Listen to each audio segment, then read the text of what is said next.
Hello viewers, स्वागत है आप सभी का मेरे यूट्यूब चैनल स्कूल ट्यूशन गुरुजी में। बच्चों, आज हम करने वाले हैं क्लास 6 का चैप्टर 2 भोजन में पोषक तत्व यानी न्यूट्रिएंट्स इन फूड।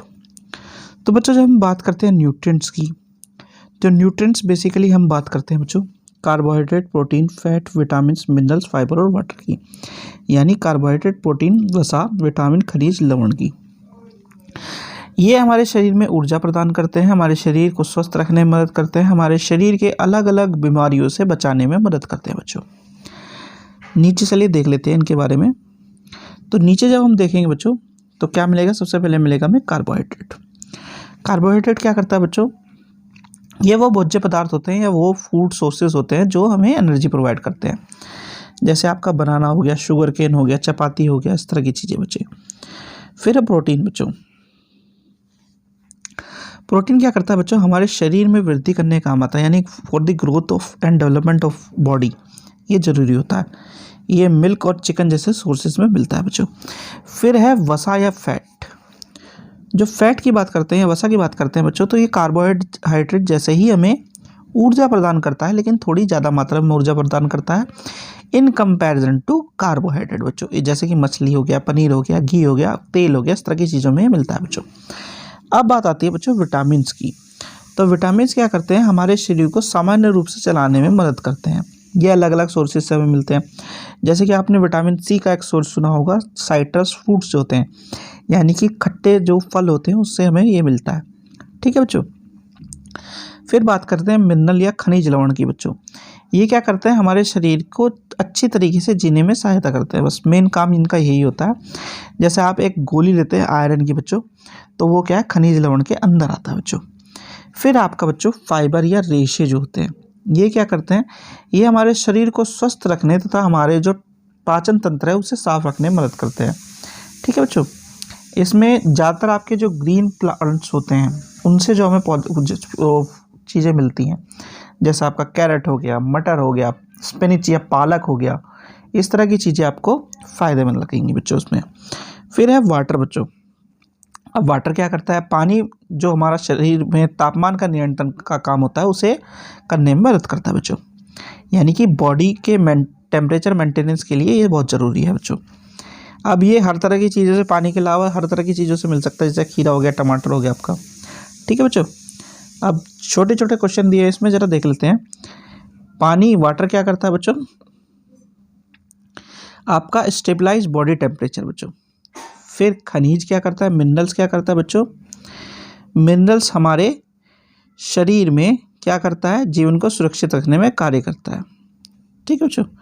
फिर है कार्बोहाइड्रेट। कार्बोहाइड्रेट क्या करता है? एनर्जी गिविंग, ऊर्जा प्रदान करने में सहायता करता है बच्चों। फिर है प्रोटीन। प्रोटीन क्या करता है बच्चों? हेल्प इन ग्रोथ, यानी वृद्धि में सहायता करता है।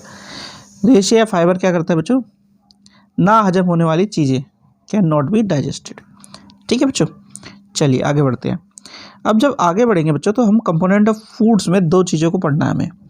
पहला है आपका कार्बोहाइड्रेट, दूसरा है प्रोटीन। यानी कार्बोहाइड्रेट और प्रोटीन को हमें पढ़ना है बच्चों। तो सबसे पहले बात कर लेते हैं कार्बोहाइड्रेट की। तो कार्बोहाइड्रेट प्रोवाइड करता है हमें ग्लूकोज हमारी बॉडी में, जो कि कन्वर्ट होता है एनर्जी में और सपोर्ट करता है हमारी बॉडी के सारे फंक्शंस को। अब कार्बोहाइड्रेट दो तरीके का होता है, हेल्दी और अनहेल्दी बच्चों। यानी कैसा होता है? आपका कार्बोहाइड्रेट जो स्वस्थ स्रोत होता है और उसका अस्वस्थ स्रोत होता है बच्चों। स्वस्थ स्रोत क्या होगा बच्चों? जैसे कि आपका ग्रेन्स हो गया, फ्रूट हो गया। ठीक है बच्चों। यानी कि आपका अनाज, फल, मक्का, बीन्स आदि।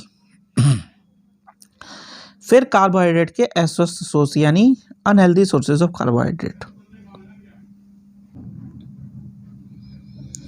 तो जब अनहेल्दी या कार्बोहाइड्रेट के अस्वस्थ स्रोतों की बात करेंगे बच्चों, तो हमें पेस्ट्री, सॉफ्ट ड्रिंक, पास्ता, इस तरह की चीज़ें देखने को मिलेगी।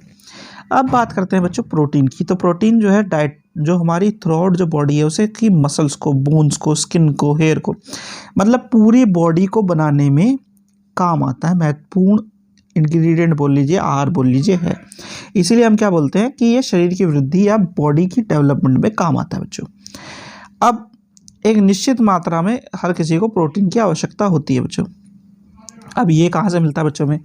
ये जो हमारी दालें हैं, मीट है, एग है, नट्स है, उन सब से हमें मिलता है बच्चों। फिर क्या करता है, ये शरीर की कोशिकाओं के निर्माण और मदद में भी कार्य करता है, यानी कि जैसे क्या होता है, वृद्धि तो करता है, विकास में मदद करता है, यानी बिल्ड एंड रिपेयरिंग, ये दो काम भी साथ में करता है ग्रोथ के अलावा बच्चों। ठीक है, चलिए अब आगे बढ़ेंगे तो आपको कुछ क्वेश्चन आंसर मिलेंगे बच्चों यहाँ पे, जैसे कि which of the following is an unhealthy source of carbohydrate, निम्नलिखित में से कौन सा कार्बोहाइड्रेट का अस्वस्थ स्रोत है, तो ये हो गया पेप्सी बच्चों। ठीक है, फिर है which of the following is not a characteristic of protein, protein का कौन सा कैरेक्टरिस्टिक नहीं है, यानी निम्नलिखित में से कौन सा प्रोटीन का विशेषता नहीं है, तो शरीर में ग्लूकोज प्रदान करना। ठीक है बच्चों, चलिए अब आगे बढ़ेंगे बच्चों, इसमें सही गलत आप खुद कीजिएगा बच्चों, ताकि आपका रिवीजन भी होता रहे साथ के साथ। अब बात आती है भोजन के घटक की, और इसमें हमें क्या क्या चाहिए, अब हम पढ़ने वाले हैं तीसरा जो मेन इंग्रेडिएंट है फैट के बारे में बच्चों, यानी वसा के बारे में।